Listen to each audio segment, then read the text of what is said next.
You mean you haven't heard? Mammoth Tailor's Contest.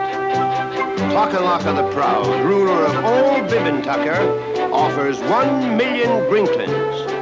First prize for the Emperor's new clothes. And the news spread throughout the world. And in every nation in creation, tailors grabbed their finest garments and dashed off, hopefully, to the empire of Bibbintucker. The French tailors were fanatic. The English were very plutocratic. In Spain, they were dramatic. The Arabs were erratic. The Chinese, Asiatic. The Venetians, quite aquatic. The Africans, pragmatic. It was very democratic. The competition, quite emphatic. For 1 million Grinklins, there's a lot of money for a new suit, don't you think? Who wins? Come along with me. It's the enchanted world of Danny Kaye. There's a world of enchantment to see. Come along with me. Through my ears you will hear different sounds. Through my eyes you'll see. We'll enchant your every single sense. Your imagination will become immense. Your capacity to dream will stretch to the extreme. There's a world of enchantment to see. Come along with me.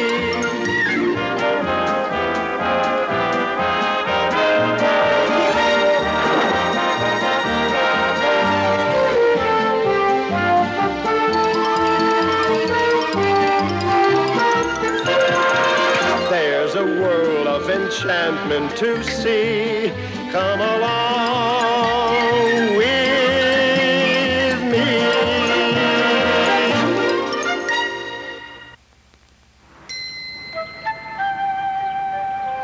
Now, this is the windy village of Aarhus, a lovely town in Denmark, much like the one where Hans Christian Andersen lived when he wrote all those wonderful fairy tales. Now, what I would like to do is to have a look around. Why don't you come with me? All of you, come on, let's go. And we'll have a look and see what's going on. Come with me. Come with me. Come on. Look. That's a toy store, isn't it, huh?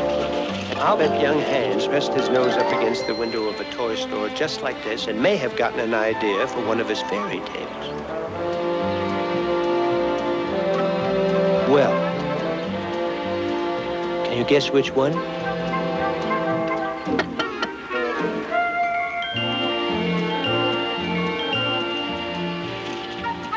Oh, come here, sit down here, man.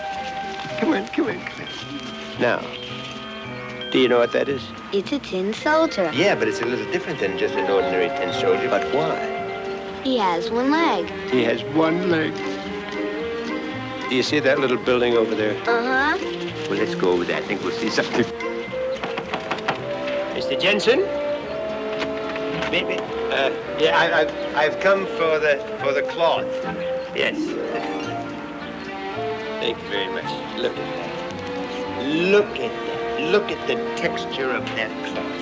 Look at the sheen.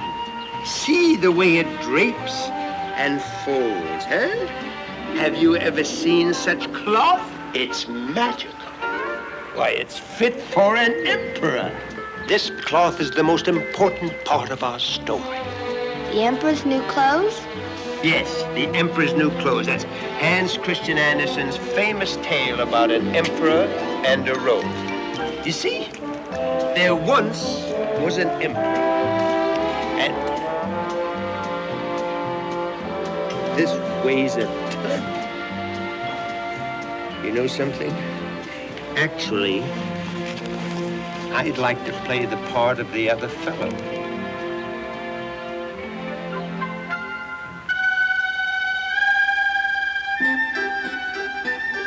Yes.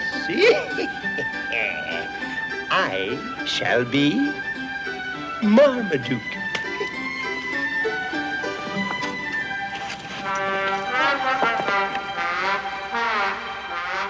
Once upon a time, there was a wonderful rogue called Marmaduke, the cleverest conniver, the most supreme swindler who ever drew a bamboozled breath. I was touring the world with my gallant partner in knavery, the noble Mufti.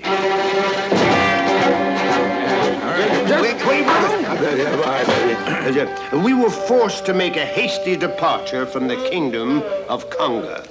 And stay out! Well, Marmaduke, where to now? No, where to now? Well, that's a good question. We've been tossed out of every nation in creation. All except this one. The Empire of Bibbin Tucker? Egad. Oh, it's not much, but it's all that's left. No, to think that I should sink as low as Bibbin Tucker. I, who once swindled all of London town. I simply cannot face Bibbin Tucker. I'd sooner become honest. Oh, don't say such a thing, my friend. Oh, here, dry your tears. What coarse linen, Mufti? Oh, it's not mine. It was hanging there. What is it? 1 million Grinklins for the tailor of the Emperor's new clothes. 1 million Grinklins? Oh, yeah. Oh, it's too bad we're not tailors. Not tailors? You mean... Well, why not? Any well-dressed man can be a tailor. What do you know about being well-dressed? My dear Mufti, clothes make the man. Everyone knows that. Why, if I could only afford it, why, with my taste, I could be the finest of gentlemen. Clothes make the man. With the proper dressing, you'll be most impressing. You could be a gentleman. Clothes make the man. Clothes make the man. If his shoes are patent leather, no matter what the weather, if a bumbershoot he carries in the sun, if he's buttoned to his chin, if his collar has a pin, well, that's the way a gentleman is done. Clothes make the man. With the proper styling, You can be beguiling. I could be a gentleman. Woo-hoo. clothes make the man. Clothes make the man. Woo-hoo. Suddenly I'm feeling very tailory. Shall we? We shall. To Bibbin Tucker. Clothes make the man. With the proper dressing, we'll be most impressing. You could be a gentleman. Clothes make the man. Clothes make the man.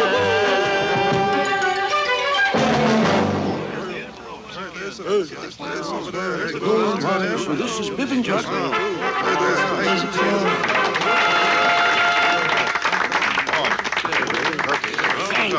Thank you. And welcome to the 174th monthly presentation of the award for the best dressed man in Bibbin Tucker.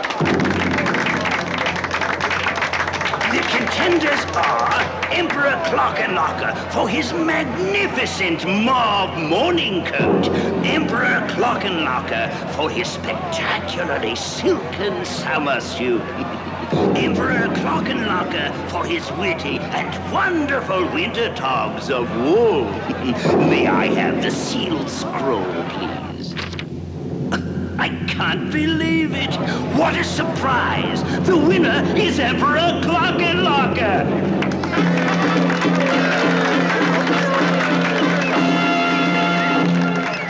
The moment I saw Emperor Clockenlocker, I knew I had found my mark. He was a ridiculous, vain fellow, and wherever vanity rules, the fruit is sure to be ripe for scoundrels. He was followed by his royal pets, Archibald the pussycat and Percival the ape. And they in turn were followed by the imperial council, which consisted of the prime minister, the primer minister, and the primest minister. And in the rear was a quite enchanting young lady, whom I later found out was the Princess. Jane, do stop dawdling. Come march with me. Daddy, for crying out loud. For pity's sakes, Jane, smile. Thank you.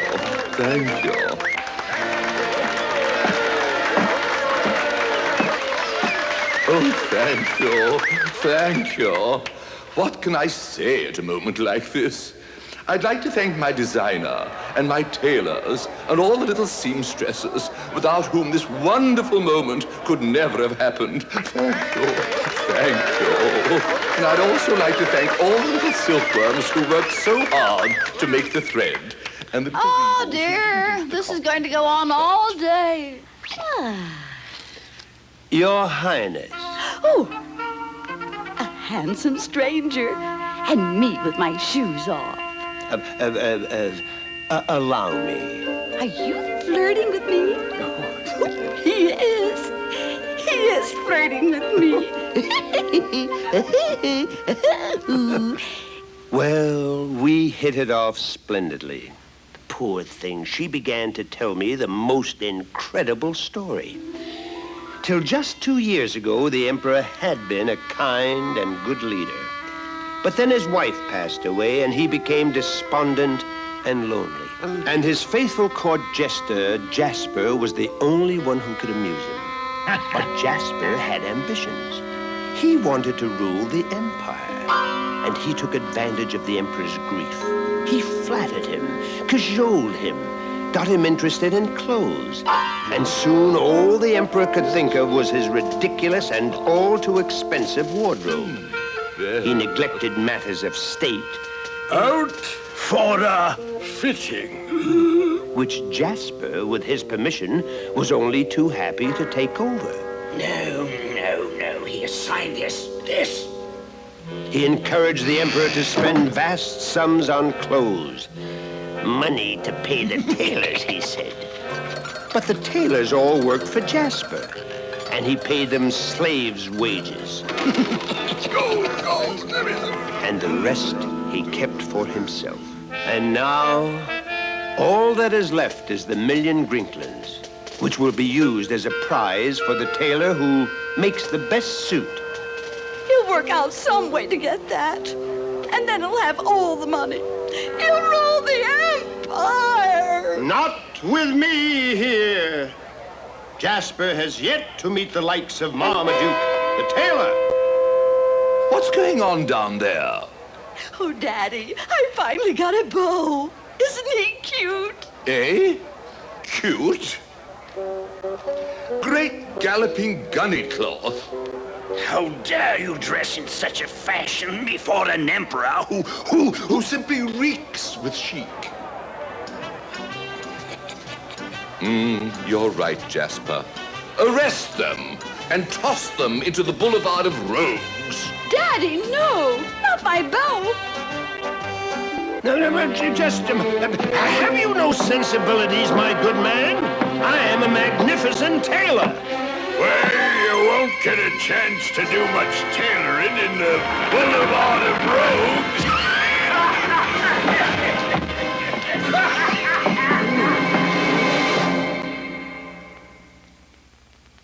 A 1,000,000 Grinklins for the emperor's new clothes. 1,000,000 Grinklins, mine for the taking. And there I was, within the confines of the Boulevard of Rogues. What a pity.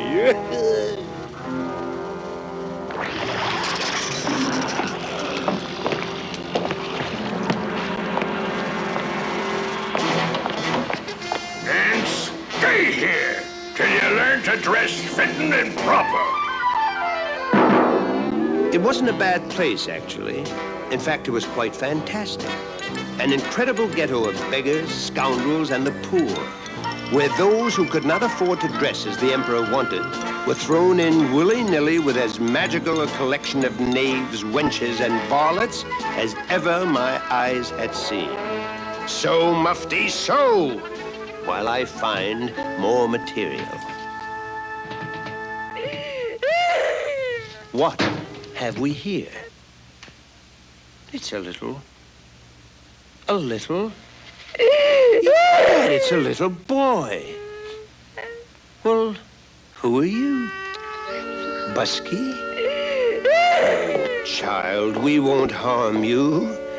Where are your parents? You don't have any? An orphan?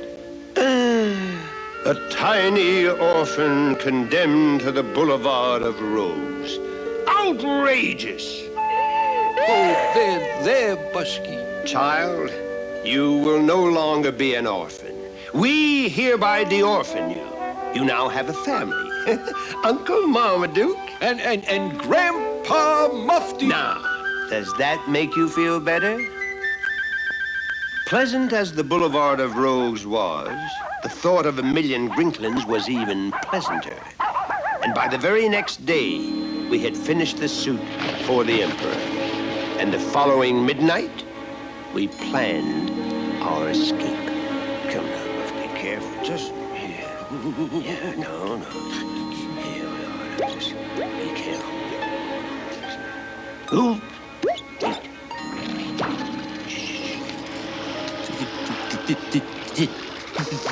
This better work. We'll end up as their Halloween dinner. Oh, Mufti, pray come look at all these lovely creatures in the moat. I adore them all. Why, Mufti, nothing is greater than the proud alligator. Why, to me, he is more like a brother.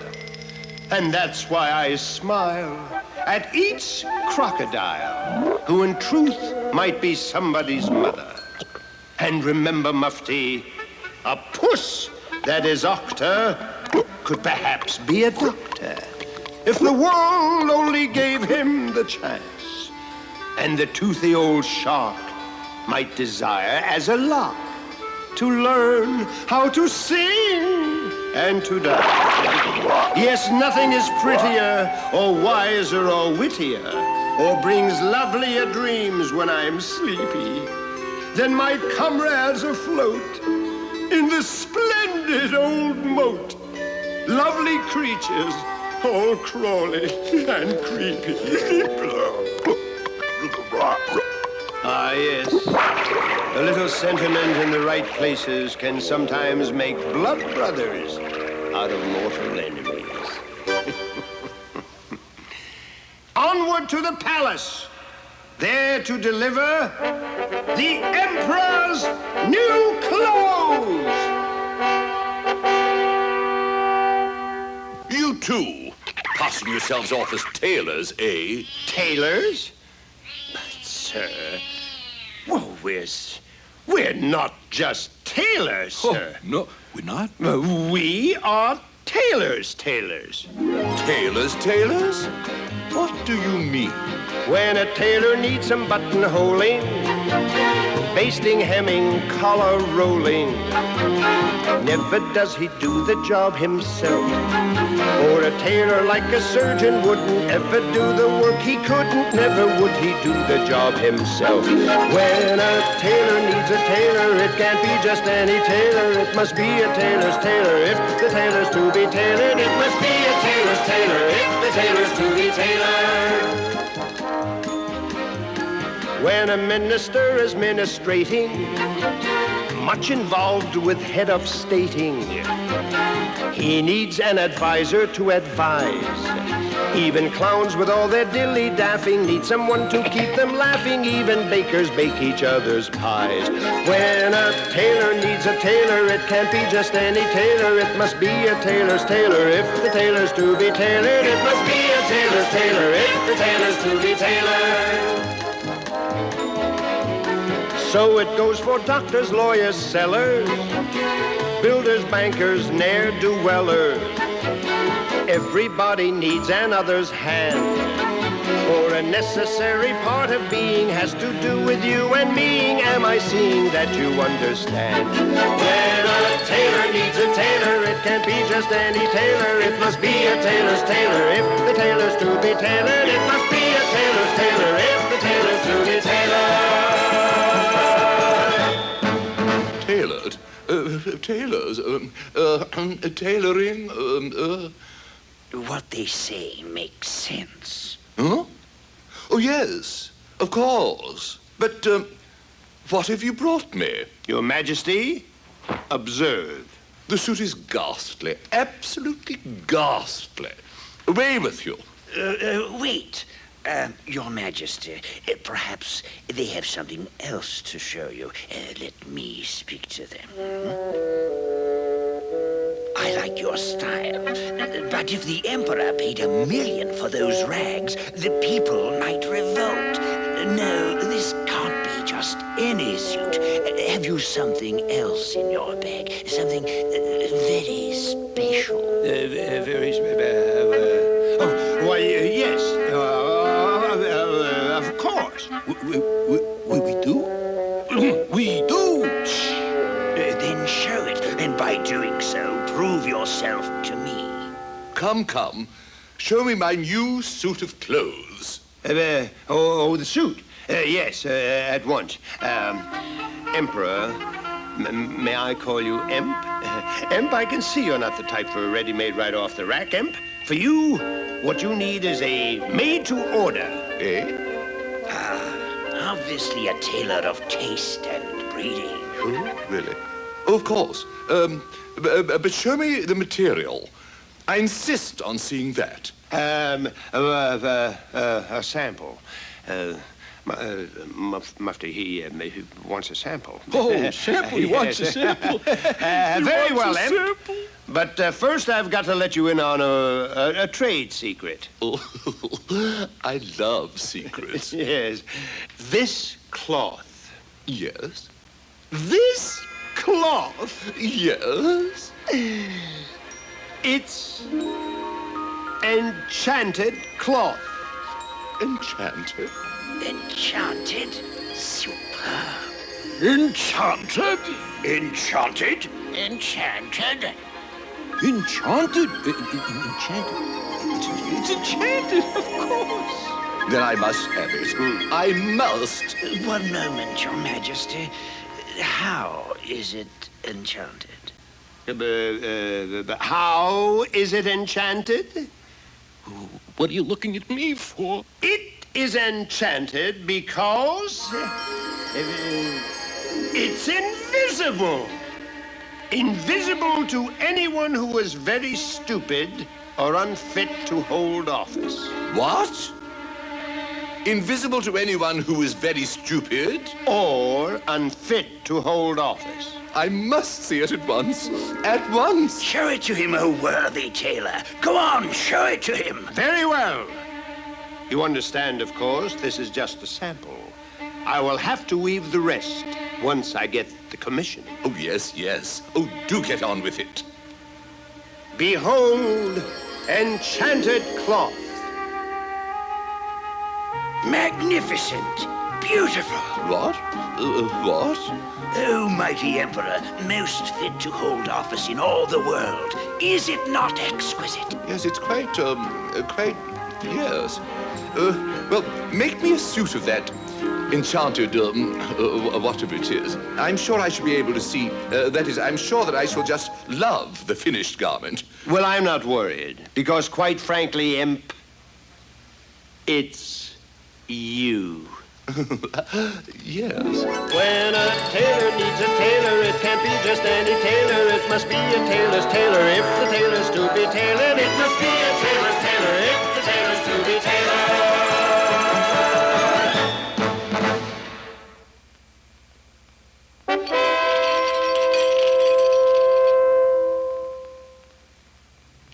Poor Emperor Clockenlocker. The fact that he couldn't see our enchanted cloth meant only one thing as far as the Emperor was concerned. It must be that I am stupid and unfit to rule. Who says so? I can see that cloth. It's as plain as the nose on my face. Egad. Oh dear. What am I worried about? I am the ruler of this land, and if I choose to see the cloth, I will. I can do anything I please. That's the fun thing about being an emperor. I can see whatever I want to see. I see the tinsel, the sparkle, and the glitter. It's never the bitter for me. Through rose-colored glasses, a pretty world passes. I see what I want to see. I hear the chatter, the sound and all the clatter, but none of it matters to me. I'm safe in my bubble from all of the trouble. I see what I want to see. I'm afraid and quite certain if I raise the curtain, I'll see things I don't want to see. The tinsel will tarnish and sparkles cease to glitter, and sweet will be bitter for me. So give me my blinders and save your reminders. I see what I want to see. I see what I want to see.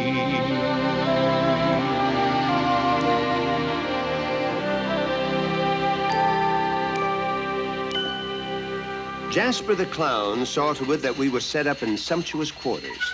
We took the lad Buskion as our apprentice, and our every wish was a command.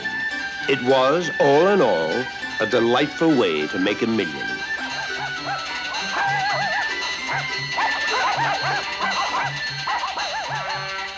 And one of the pleasantest things about living in the palace was getting to know the fair Princess Jane. Strike! That's 19 games for me and none for you. Let's try to even the score. Another game? And as we got to know each other better, she confided in me even more. I'm getting real uneasy about Jasper. Lately, he's been making eyes at me. It's almost like he's in love with me. I ask myself, why would a clown fall in love with a princess?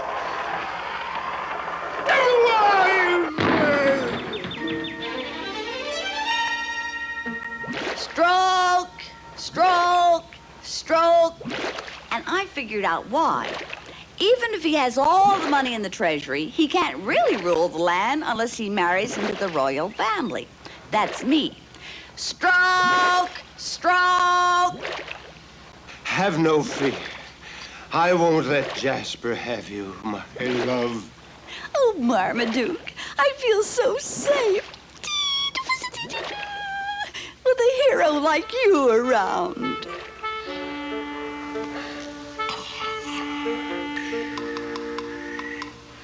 I don't like you spending so much time with the Princess Jane. Yeah, but Silence! Do as I tell you, or I will have your head. Jane and the Empire will be mine. But what if she doesn't love you? She can be tricked into a wedding. Tricked? How? You'll find that out when I want you to. Well, every day we continued to work on the suit that wasn't there. And every night, the Emperor studied his arithmetic and spelling and history until dawn, trying desperately to become less stupid and fit to rule. And every morning, Oh, I've got to see it. I've just got to be able to see it. Well, tailors, how goes the work? All silky and brocadey, I trust? you can see for yourself, sir.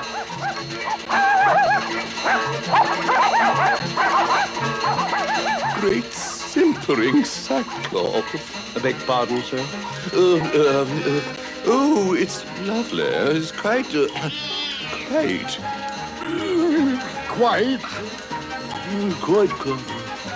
Quite. Quintessentially quite. Great progress. Your progress is progressing very progressively.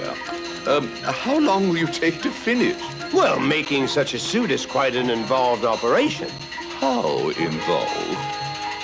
Well, in my business, it's always the same every year. First, we have the mind defining what to make and what designing. Then the sketching, thinking, lots of thinking, heavy thinking. Suddenly, from inspiration, we have got a new creation. Everything begins to bustle, everyone begins to hustle. Creation! Lots of scissors, snipping, needles knitting, clicking. If it's wrong, there's ripping. If it's right, there's color picking. Draping, pinning, finger splitting. For tomorrow, it's the fitting. As if a snap, perhaps a toggle. Oh, the mind begins to boggle. Creation!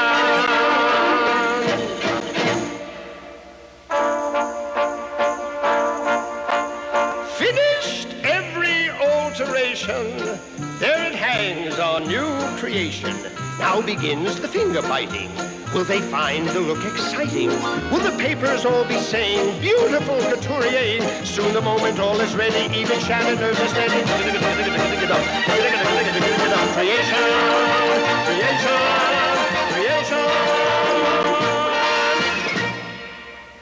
All that? Oh, but I wanted the suit by next week. Oh, don't worry. You'll have it. Creation! Great muddled madras. What does Marmaduke want? The hand of your daughter in marriage. But Jane is all I have.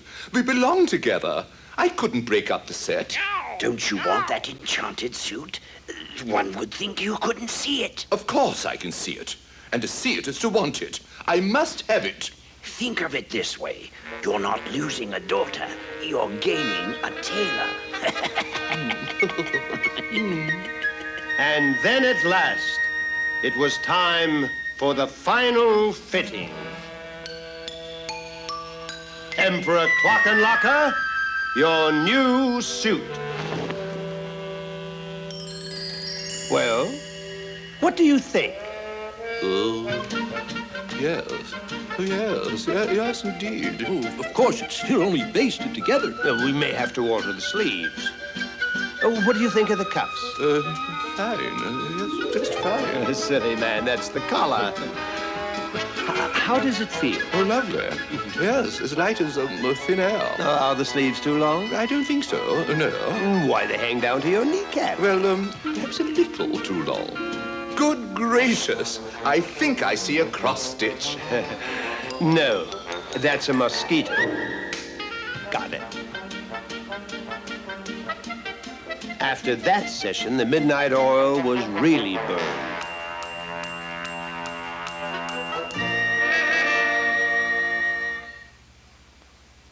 This has gone far enough. I'm growing impatient. It's time that suit was finished. But, my dear Jasper, we can't rush the job. I mean, we're getting paid $1 million and a princess. I'm glad you brought that up. I've decided that you will give the princess to me. You? But she loves me. The princess shall be mine. Disobey me, and the results will be disastrous. See that cannon outside the window? It is pointed directly at the Boulevard of Rogues. If you do not do as I tell you, my faithful Ivan will fire it, and all your friends will be destroyed. What can I say, old friend? At least we'll have the $1 million. Oh, that's another thing. You will be paid exactly 1 Grinklin each for your trouble. The rest you will turn over to me. Understand? With the entire treasury in my pocket and the princess as my bride, I'll be sure to rule the empire.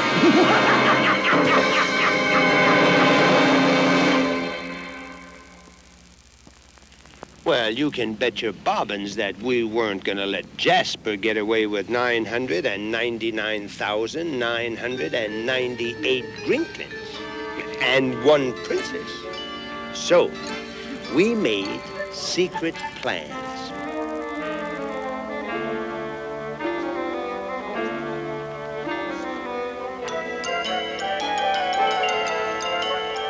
Got the message? Of course. We ate the evidence. Your Majesty, the suit is finished. You may pick it up at noon. Oh, wow. I then paid a call on the Princess Jane, who was being fitted for her wedding gown.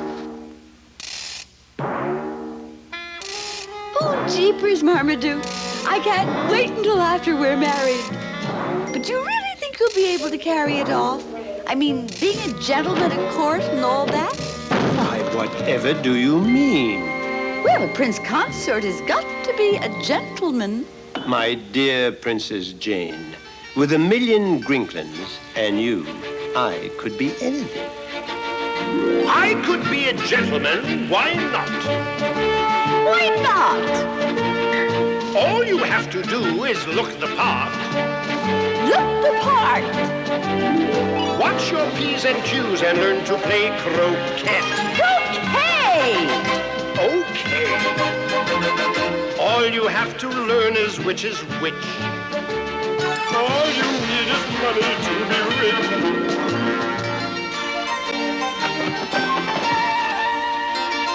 You could be a baron or an earl. Or an earl. And be part of all the social world. A social world. Learn to dance and do the minuet. Minuet! You bet. All you have to learn is which is which. All you need is money to be rich. You'll spend your afternoons at tea. A gentleman refined you'll be. Never will I use a word like gent. Like you might end up in Parliament. Be an admiral of the Admiralty. Admiralty. You'll say quite instead of yes, sirree. Yes, sirree. I could be a minister and sniff that stuff. That stuff is snuff. Enough! All you have to learn is which is which. All you need is money to be rich. All you need is money to be rich.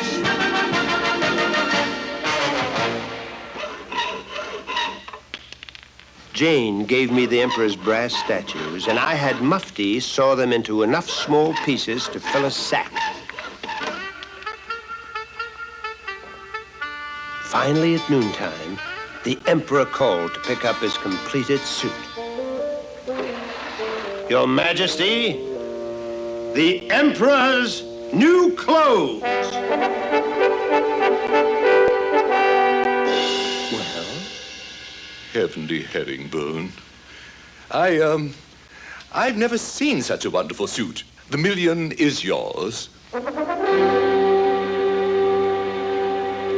Now, Mufti and I had planned to lower the bag of real gold into the garden and bury it there. But our plans went slightly astray. Luckily, we had Princess Jane posted as a lookout. Jasper is on his way! Jasper? Oh, my. Oh, he's early. Hide this gold. Oh, my. How can you hide 1,000,000 Grinklings? There's a way. There's a way. In the cannon. 1,000,000 Grinklings.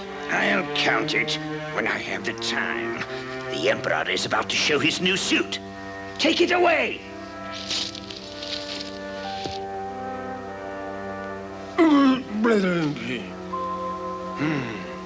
Well, I'm ready. Fully dressed. The moment of moments. The Emperor's new clothes.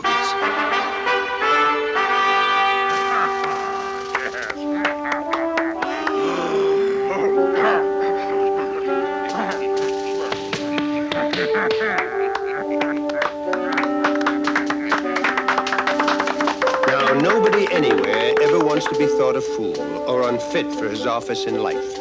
And so wherever the Emperor went that most curious afternoon, after they got over the initial shock, that is, they all agreed that the garments were beautiful and that beyond a shadow of a doubt, clothes make the man. With the proper dressing, you'll be most impressing. You could be a gentleman. Clothes make the man. Clothes make the man.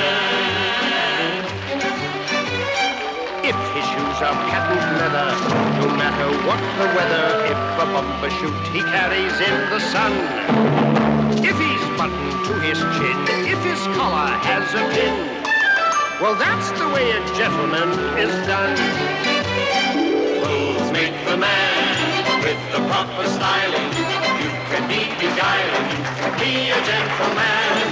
Clothes make the man. Clothes make the man.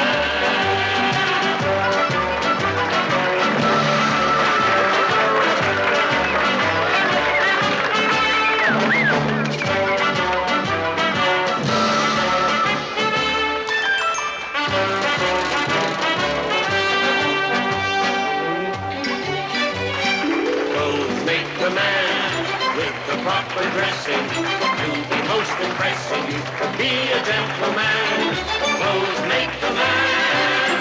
Clothes make the man. And now it is time to award the grand prize, Your Majesty. Eh? Oh, yes. Jane. Princess Jane. Go on with it. Go on, as we rehearsed it, or else. Okay.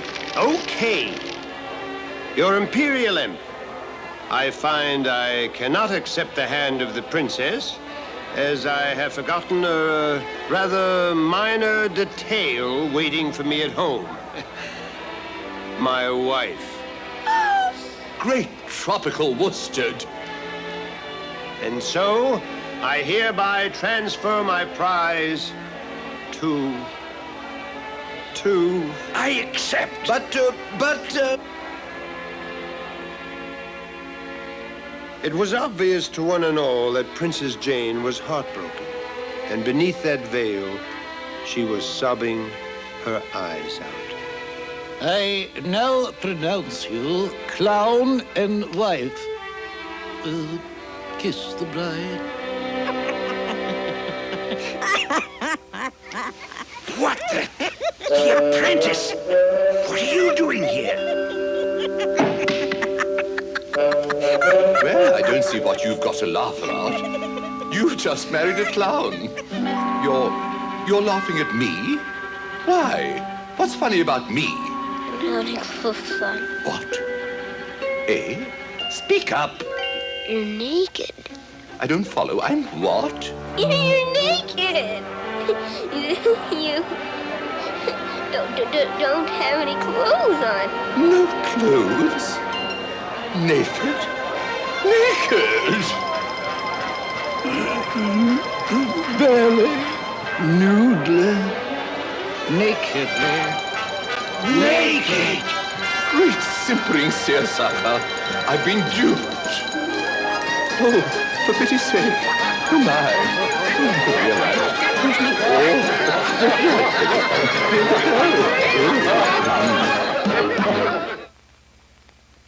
This is all your fault. Oh, dear. You encouraged that scoundrel. I can explain everything. Enough! You are banished from Tucker forever. Away with him. And as for you, back to the Boulevard of Rogues. Take him away. Oh, is there no one I can trust? Where's my daughter? Where's the Princess Jane? Dear Daddy, first of all, don't get a chill. Oh. Second of all, I have taken refuge in the Boulevard of Rogues, where I'm to wed Marmaduke later today. wed Marmaduke? I forbid it. P.S. Please don't forbid it, because I love him very much. She does? Yes, I do. Well then, I suppose that changes things. Jane deserves happiness after the way I've ignored her. Go to them. Tell them they have my blessing and that I shall attend their wedding. Dressed in this outfit I now wear. I ordered these fools' raiments. I approved of them and put them on. And so I will wear them for the rest of the day. Sound the trumpets, beat the drums, so that the whole land shall know of my profound folly. Let the parade continue.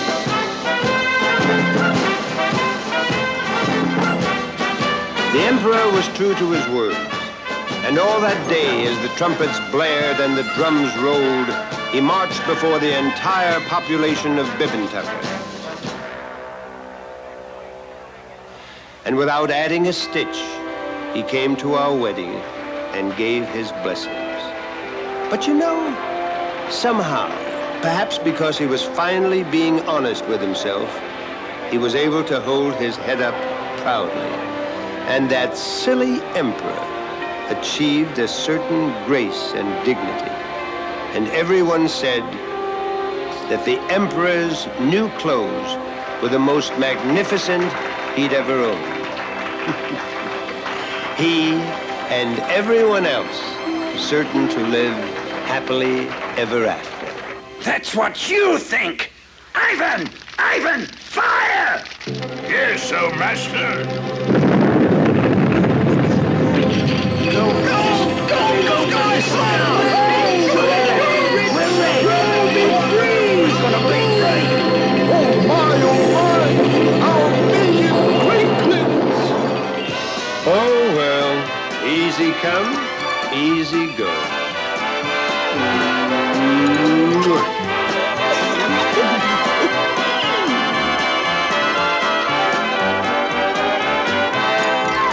Now, I've heard of fairy tales ending happily before, but that was absolutely wonderful, especially for me.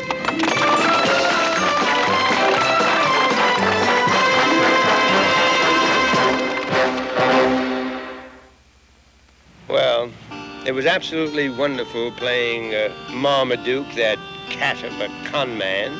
But now, back to reality. Well, it's me again. We do hope you've enjoyed it, and I'd like to thank our guest, Cyril Richard, who played the Emperor, and Imogene Coca, who played Princess Jane. And as for you, you better come along with me.